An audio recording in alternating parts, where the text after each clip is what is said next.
बचपन के लड़कैया याद आईबे कहरी जान वो प्यार वाला गीतिया करबैबे कहरी जान करबैबे कहरी जान।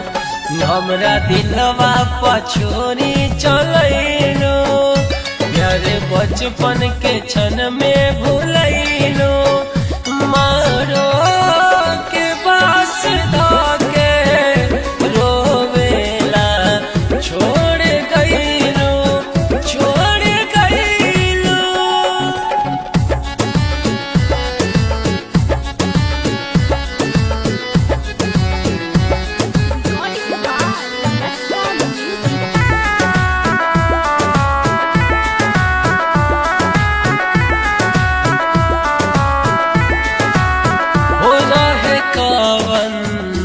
मजबूरी जे तू भइलो न जान तू गइलो पिया के अंगना हम जाइब शमशान हम जाइब शमशान।